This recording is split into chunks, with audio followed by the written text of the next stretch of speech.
Bili natin. Bili natin yan. Bili natin. Mukha mo? Dumi. Bili natin yan. Stop dance?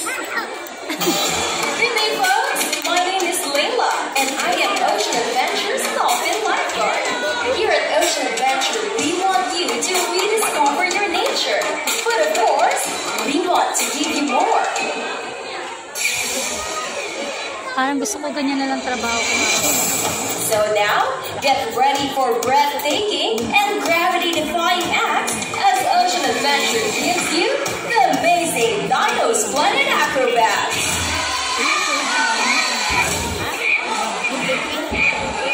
Wow! Ganyan si Daddy nak nung college kami. Wow!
They have specialized feathers that helps them muffle sound so they can catch their prey more easily.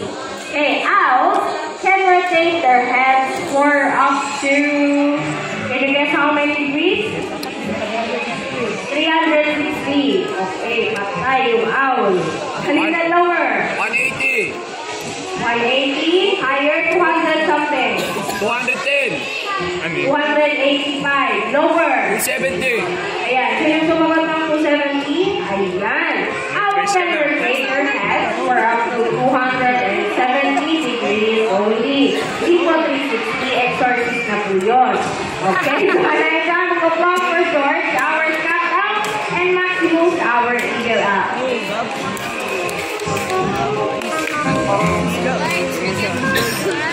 Right, so this time I have a puzzle for you. One has a face like a cat, a body like a bear, a long bushy tail, and smells like buttered popcorn.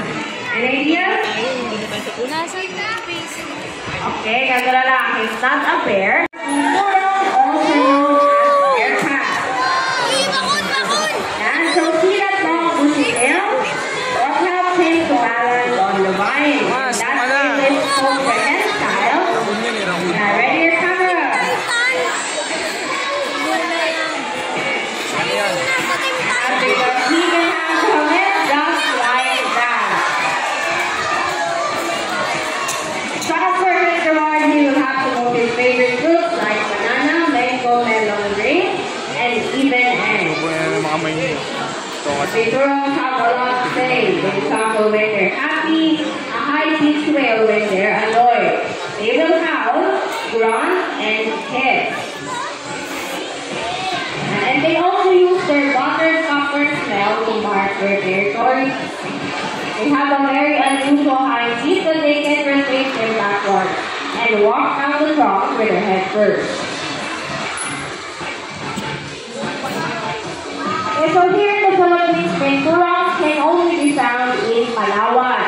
That's why they're also referred to as Palawan Bearcats. Recuerda la verdad de los por una hora entonces.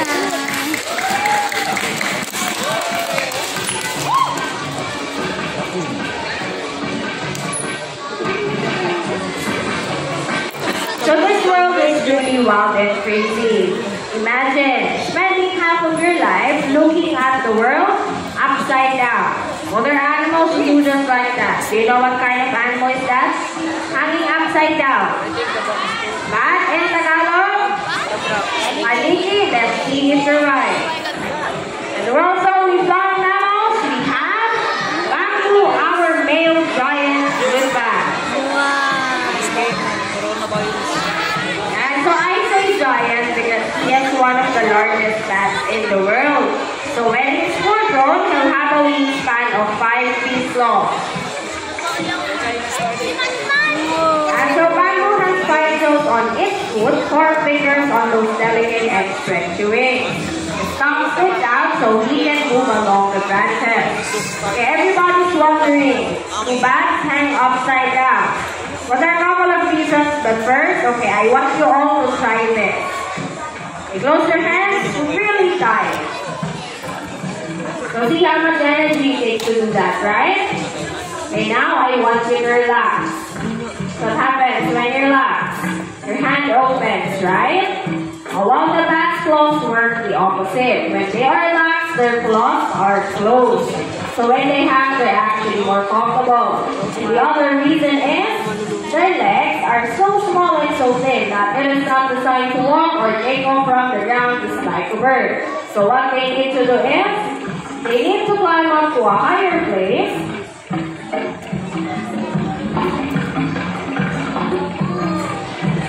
And then once they're high enough, they will eventually fall into. Ready, camera?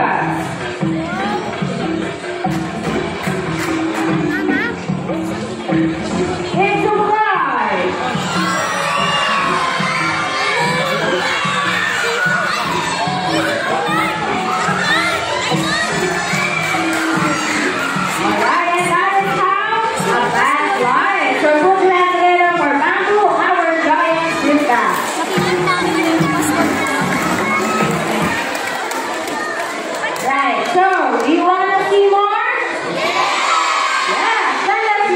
butterfly friend. His native in the Philippines with a strange looking ears. Nasa video.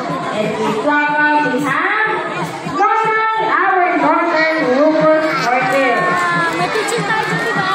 Yeah. Sa Manila. Okay, so see that big thing sitting on top of the speech? Hindi ba yan? Well, that is what we call a hat. So we believe that it acts like a vibrating chamber to make your voices louder.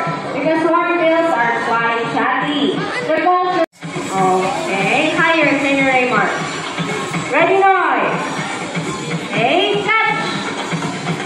Alright, and that is Nornoy, our northern Rufus hornbill. Tuntuan siya sa bat. Okay, so the next animal that I'm going to introduce to you is one of my favorites. But it is feared by many humans for no good reason. I don't know why. Kids, do you know what kind of animal is this?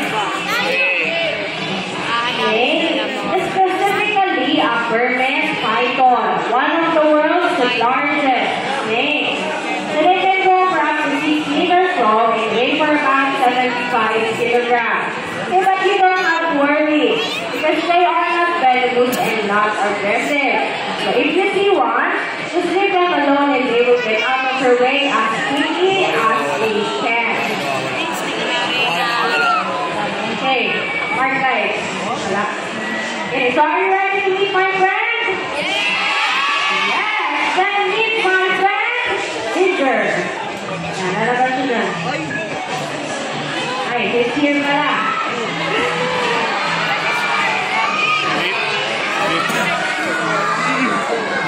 Bawal mo magmulang sa sabi kong bata. Okay, so she's Ginger's song. She keeps sticking her tongue out because she's smelling the air with it. And snakes don't have eyelids. So their eyes are always open even when they are sleeping. But it is protected by a transparent scale called spectacles, just like their eyeglasses and goggles. And then see that beautiful pattern on her skin. It helps her to blend in perfectly to her environment, and again, that is what we call camouflage. Okay, so may tanong ako. Do you think snakes are slippery and slimy or smooth and dry? Dry! Okay, ganda na lang. Sino nagsabing slippery and slimy? How about smooth and dry? O, yung mga parents, I don't know. Ayun, meron daw. Sige, ganito na lang part guys. How about we get a volunteer from the audience to find out? I need an adult female. Ito. Parang video ka namin. Ayan daw. Bibidyo ka namin. Kaya sumama na lang sa army green na yan. O, ikaw ma'am. Yan, ikaw daw kasi ganito. Sige po, dito tayo. Souvenir mo. Yan. Yan. Souvenir mo nga bago ka umalis. Natatanggin natin yung takot mo. Tinuro ko naman isa ma'am. Kaya ikaw lang. Sige po, dito tayo sa stage. Okay, first, what's your name? Trixie. Sino po kasama nyo ngayon? Sanjan. Yan, o. Any last words po? Tapos po ba kayo sa akin? Ay, hindi. O, sige, magkakaalaman. Dito tayo sa harap na Ginger. Yan. First, I want you to cut her tail just like this. Saan ka may lalagay mo dito? Then, slide mo pa ganyan. Saan ka may dito? Okay, ayan. Tapos yung isa, slide mo ganyan. Yes. Okay, mukhang gusto ka ni Ginger. Okay, dito tayo sa gitna. Second, I want you to feel down her body from here down to the tail. Dalawang kamay ma.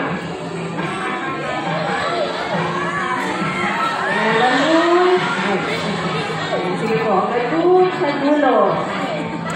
Okay, para feel na feel, isang pabalik na malapit doon sa head. Okay, sige na. Gusto yung ganyan. Hanggang dito.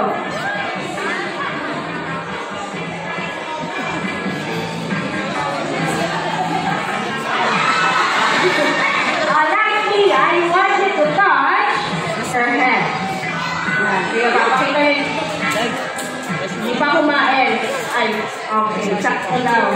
Sige, papakita niyo sa inyo ngayon. Tataas mo yung kamay mo, then bilang ko ng tatlo, then touch it, gently. Ganyan. Ganyan lang kadali. Taas kamay, then 1, 2, 3. Ayun. Sir, kanina hindi daw siya. Okay, takot na daw siya. Ayan. Sorry ma'am. Sige po. Taas ka. Let's forgiving and always glad to see you. We can have so much fun together just like this.